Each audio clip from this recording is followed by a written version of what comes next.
you left out the Jews that were turned away in ships in a war, a time of a war that was supported by largely U.S.-based people that contributed to an attempted genocide. Also, my husband reminded me that we didn't bomb the railroad tracks. You mean in occupied? We didn't bomb the railroad tracks to the concentration camp. Okay, Right. that's what you didn't say. Yes. Okay. Shall we take more questions? Sure. Yeah, okay. We start with this gentleman. You, yeah. Okay, sorry. I would, part of what I was hoping to hear, I would like to know a little more about present day Iran. Uh-huh. If you would Yeah, just and address what that yeah, administration. what aspect about the government, the nature Yeah, of the government? Yeah, and how it is for the people, obviously. Well, you know, it's an interesting government they have, as you know. It's a theocracy. It is, you know, the supreme leader is a religious Islamic Shiite leader, and he has the ultimate say over you know, all policy within Iran. With that said, of course, they also have a democratic. They do have democratic institutions. They continue to have the parliament known as the Majlis, which existed under Mossadegh, for example, and they have an elected president. Again, as a monarchy, for example, the British monarchy, you know, theoretically, even now, the Queen ultimately has the last say of things. Of course, she's a mere figurehead. But that is how it works in Iran, in fact. But there is, you know, in terms of the decision-making of the democratic government and the theocratic government, there is a certain negotiation that takes place between them. And at times, the Ayatollah will concede some policies to the president. For example, as I learned in Iran, it was the president of Iran at the time, Rouhani, I believe, who wanted to enter negotiations with Obama over the nuclear deal. The Ayatollah, his position was that it was foolish, that the Americans would never honor the deal. But he told Rouhani, if you want to do it, go ahead. I don't agree with you, but go ahead. Which he did, and the U.S. did not honor the deal, ultimately, as the Ayatollah agreed. And it's interesting, you know, well, and Chomsky points this out, and I cite this in my book, you know, the civilian government there, the democratically elected government, also varies from time to time, like ours. I mean, they have more reform leaders that are voted in at times, and then they have, you know, at least what the U.S. calls the hardliners. The one hardliner the U.S., of course, really vilified was Ahmadinejad. You might recall President Ahmadinejad. But I will get into him a little bit because he's an interesting character. When I was in Iran, actually, my friend who's in the Tudeh party there, the Communist Party, liked Ahmadinejad because he did actually a lot more social reforms for the poor. He's very popular amongst the poor. I guess he's a farmer now. And in fact, I didn't have time, but my friend who's in the Tudeh party wanted to introduce me to him. I guess he's a pretty regular guy. But in any case, but he was more of a hardliner when it came to Israel, to social issues, and with the United States. But the interesting thing, again, that Chomsky points out, it's when the U.S. increases sanctions and threats on Iran that the hardliners win out, right? That bolsters the hardliners. That every time the U.S. starts to put pressure on Iran, of course, it allows the hardliners to, one, become preeminent, but also to take hardline positions, right? To defend the country. And of course, this is not an accident because, again, like with Mossadegh, encouraging him to crack down on protesters so they could use it as a pretext to attack him, the U.S. is happy to have hardliners in power in Iran, so it's easier to attack them, right? So that's quite interesting. So, you know, it's a very complicated government situation and society. I would say, again, from my knowledge, that in terms of the place of women in society, it's much better than in most Middle East countries. You have women in pretty much every economic field. The education of women and girls is very much emphasized.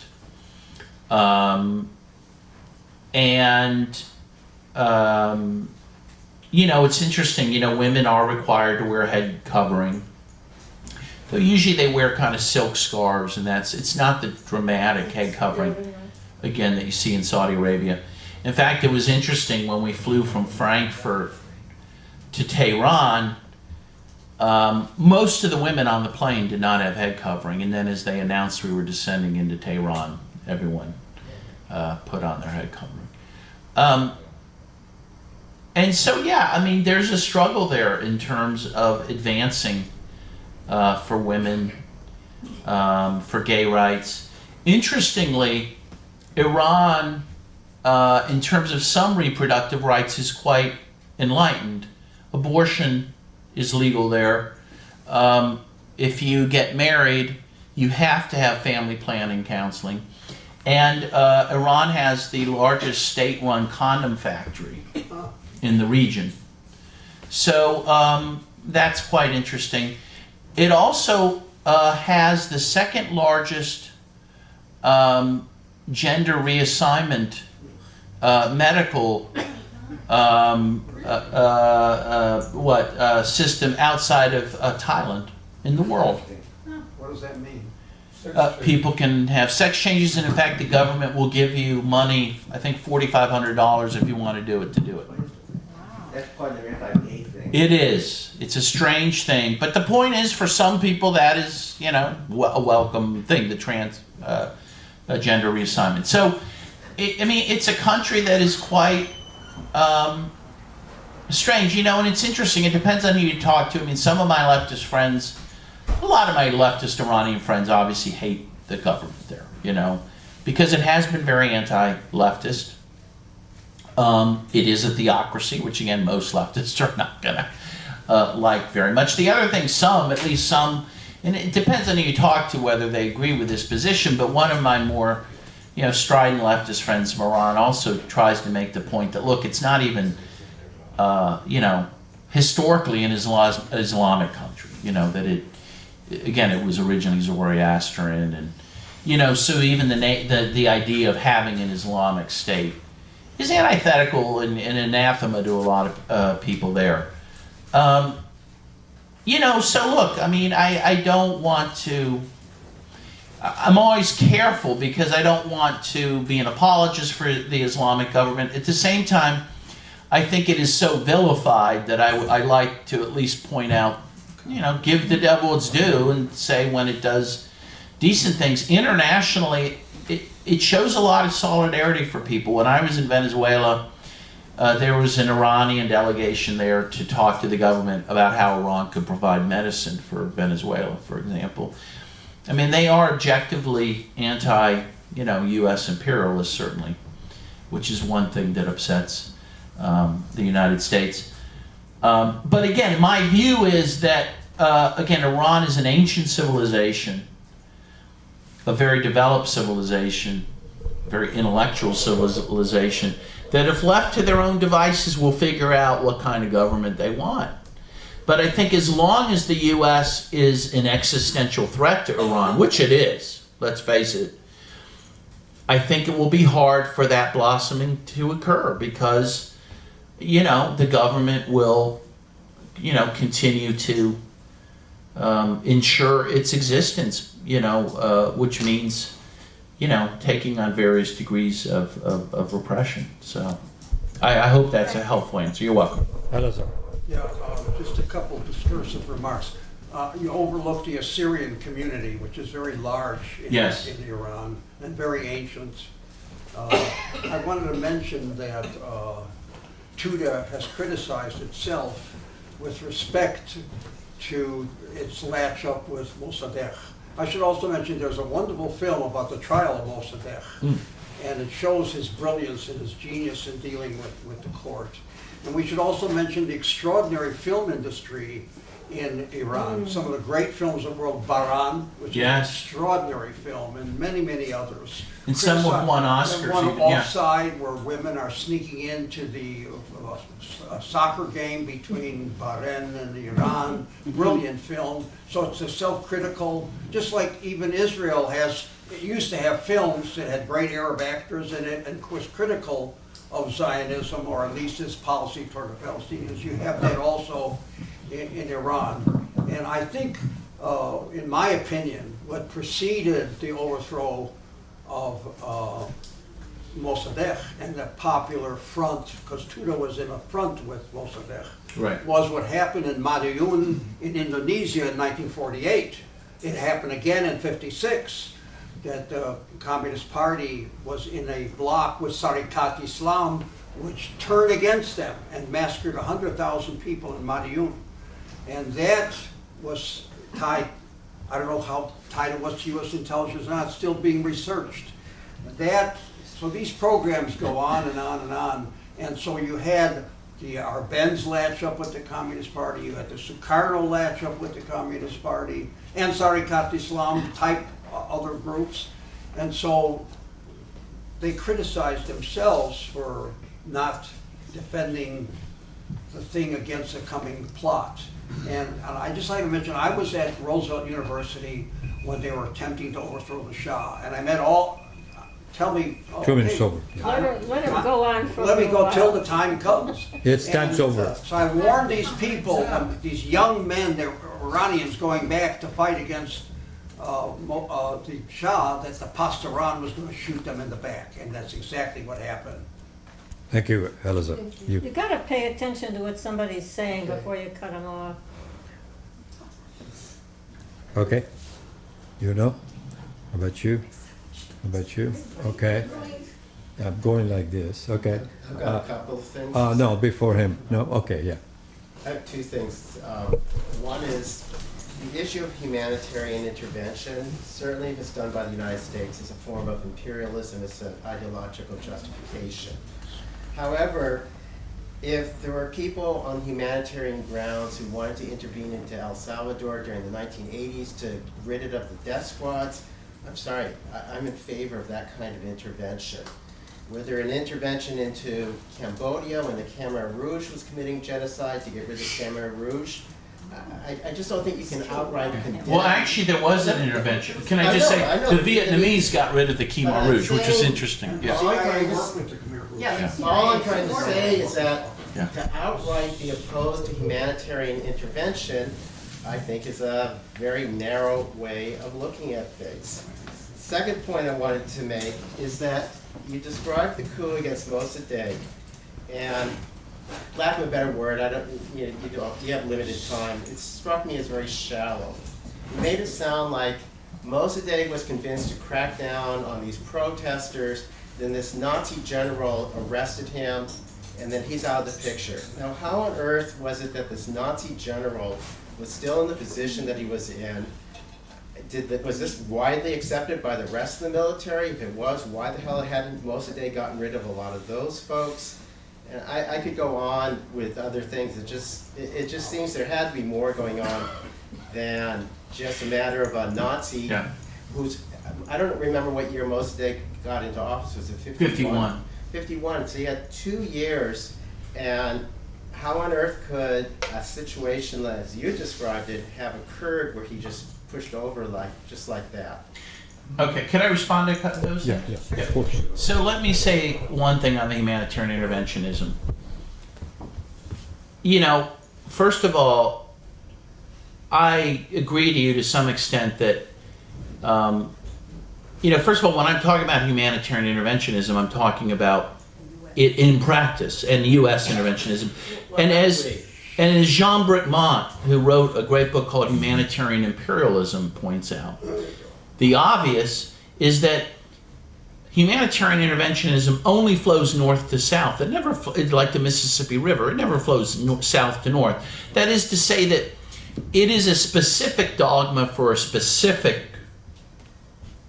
grouping, the United States, the UK, Western Europe, to intervene in other countries, right? It is not, the third world almost invariably rejects it because they understand this, you know. So I, for example, yeah, in practice, do I reject the fact that Fidel Castro intervened to help overthrow apartheid, which Nelson Mandela believes he did? Sure. Awesome. Again, interestingly, it was the Vietnamese that got rid of Pol Pot. And then the U.S., of course, worked with Pol Pot after that. Yes, before that, too. And before that. Yeah. Before that. But again, I think when we talk about humanitarian interventionism, it is a specific thing that really doesn't apply to what you're talking about. The U.S. would never go in and get rid of U.S.-backed death squads in El Salvador. Would the Soviet Union have? I don't know. I doubt it because it didn't. But the point is, I mean, we're talking about real life and just theory. But in terms of, you're right. I mean, I guess I could have gone deeper into the overthrow of Mossadegh, which I do in the book, by the way. I actually, about half the book goes into overthrow of Mossadegh based on recently released CIA documents, which talk about how it happened. But the fact is that it was a 2-year operation beginning pretty much right after Mossadegh was elected, because he nationalizes the oil very shortly after that. So for 2 years, the U.S. was trying to overthrow him, was squeezing his economy. Mossadegh really barely had a chance to breathe, which made the coup ultimately easy to pull off in the end because they had undermined him really from day one. But I will leave it more for the book to look at. But I agree with you that you can never judge an entire football game by the last field goal, for example. Things happen up to that point. But in any case, it is agreed, and Stephen Kinzer talks about this, that the coup de grace was this maneuver to convince Mossadegh to go out and protect Americans who were, in fact, not being Can I just attacked. follow up since I didn't take my whole 2 Okay, minutes? no, I didn't sorry. take the whole 2 minutes. I'm sorry, that doesn't matter. I set the rule here, based on the, okay, please. We'll come back to you if the time permits, okay? The person behind you, okay. Yeah, you go. Marilyn, yeah, hi. I'm sorry. Marilyn. Yes, I do. Anyway, I just want to bring out some history on that. We used to have neighbors that were from Iran. And at that time, I had 3 little children and a husband I was raising. And so they were constantly having big meetings in their house. And I never paid attention to it. I didn't know what it was. I didn't know what was going on. Then, when the Shah, the Shah was kicked out, he immediately ran to Iran. And so that's when Bonnie Sadr was there. And I wanted to ask, and I don't know too much. What do you know about him? About who? Bonnie Sadr. I don't know much about him. Rich. Okay. Rich. Do you know anything? About Bonnie Sadr? It's just not a name that's ringing a bell at Okay, the maybe moment. I'm not mispronouncing.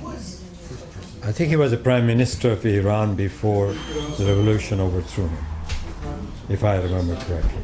Oh, yes, I do remember him, and I think he was, yes, okay, now that you say it, yes, and I believe, that he ends up being ousted by Khomeini after the revolution. That's right, yes. No, in what it was viewed as an internal coup, basically. And many, of course, are still very upset that the Ayatollah did that. Yes, because he himself got rid of this democratically elected prime minister. So, yes, I mean, that was part of the consolidation of power that happened after the revolution, and it was a regrettable thing, certainly. Because I think he was a good guy, who you mentioned. Yes. My neighbors kept bringing me back bags of It's your pistachios, turn. I remember. Yeah. It's your turn. Yeah. You're not going that way, so go ahead. No, I'm going this way, but he's next. Oh, me? Yeah. Can I pass it? Okay. Tony. Israel is absolutely adamant they can't put up with Iran as a nuclear power.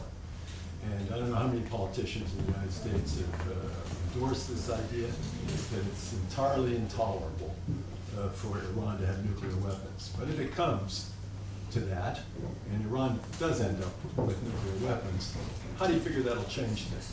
And what goes with that, when we oppose an intervention by the United States in Iran, are we saying we can live with an Iranian nuclear capability in the Middle East? Yeah.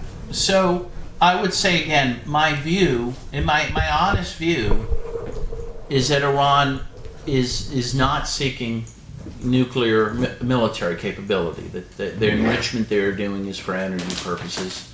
Again, and I say this because they issued a religious edict saying they're against it, and I That is no problem. yeah. So I don't think so. But let's assume they do seek nuclear weapons, which is, again, to quote Chomsky, they would be in some ways irrational not to seek it, given what they've seen happen in the world with Libya, for example, or North Korea, which does have nuclear weapons and probably is still intact because of that. I'm against nuclear weapons, but I do, I have a problem when my own country has more than anyone. Or I guess as long as you have that situation, it's hard for me to tell any country you can't have them.